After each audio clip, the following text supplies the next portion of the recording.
हम डिस्कशन कर रहे हैं भारतीय नागरिक सुरक्षा संहिता 2023 की धारा 25। धारा 25 में है एक ही विचारण में कई अपराधों के लिए दोष सिद्ध होने के मामलों में दंडादेश। किसमें? एक ही विचारण में, एक ही ट्रायल में कई अपराधों के लिए दोष सिद्ध होने के मामलों में दंडादेश। और यही बात जो है CRPC 1973 में धारा 31 में दी गई है, एक ही विचारण में कई अपराधों के लिए दोष सिद्ध होने के मामलों में दंडादेश। उसमें भी 3 उपधाराएं हैं धारा 31 में CRPC की, और इसमें भी 3 उपधाराएं हैं। उपधारा 1 कहती है इसकी कि जब कोई व्यक्ति एक ही विचारण में 2 या अधिक अपराधों के लिए दोष सिद्ध किया जाता है। कितने अपराधों के लिए? 2 या उससे अधिक अपराधों के लिए। तब कोर्ट IPC 2023 की धारा 9 के उपबंधों के अधीन रहते हुए, किसके अधीन रहते हुए? धारा 9 के उपबंधों के अधीन रहते हुए उसे ऐसे अपराधों के लिए विहित विभिन्न दंडों में से उन दंडों के लिए जिन्हें देने के लिए ऐसा कोर्ट सक्षम है दंडादेश दे सकेगा। और कोर्ट अपराधों की गंभीरता पर विचार करते हुए ऐसे दंडादेश साथ साथ या क्रमवर्ती रूप से चलने का आदेश देगा, या तो साथ साथ चलने देगा या फिर क्रमवर्ती रूप से। इसमें जो दिया गया है भारतीय न्याय संहिता 2023 की धारा 9, तो धारा 9 में जो उपबंध है वो है कई अपराधों से मिलकर बने अपराध के लिए दंड की अवधि। धारा 9 में जो IPC में दिया गया है उसमें क्या है? कई अपराधों से मिलकर बने अपराध के लिए दंड की अवधि दी गई है।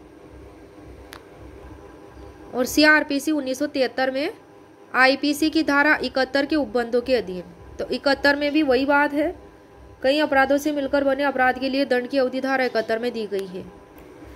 फिर इसमें दी गई है उपधारा 2। उपधारा 2 में है कि दंडादेशों के क्रमवर्ती होने की दशा में केवल इस कारण से कि कई अपराधों के लिए संकलित दंड उस दंड से अधिक है जो वह कोर्ट एक अपराध के लिए दोष सिद्धि पर देने के लिए सक्षम है। किसके लिए सक्षम है? वह कोर्ट एक अपराध के लिए दोष सिद्धि देने के लिए सक्षम है। कोर्ट के लिए आवश्यक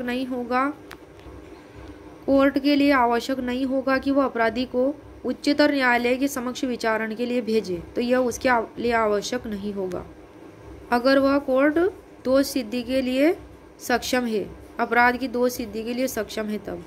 अब इसमें परंतु दिया गया है उपधारा 2 में, क में है कि किसी भी दशा में ऐसा व्यक्ति 20 वर्ष से अधिक की अवधि के कारावास के लिए दंडाधीश नहीं किया जाएगा। कितने?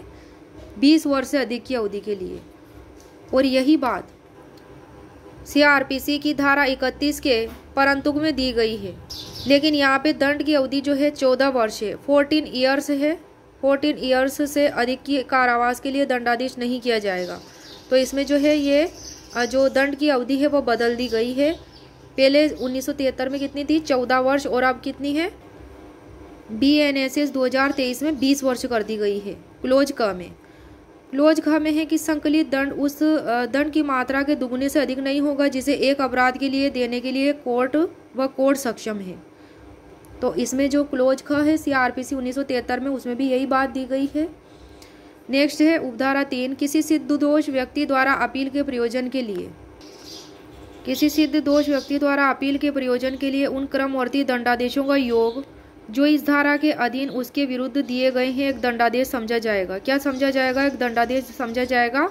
और यही जो है बात 1973 की उपधारा 3 में भी दी गई है। केवल यहाँ पे बदलाव हुआ है दंड की अवधि में, क में, क्लोज क में यहाँ पे 20 वर्ष है 2023 की BNSS में, और 1973 में क्या है?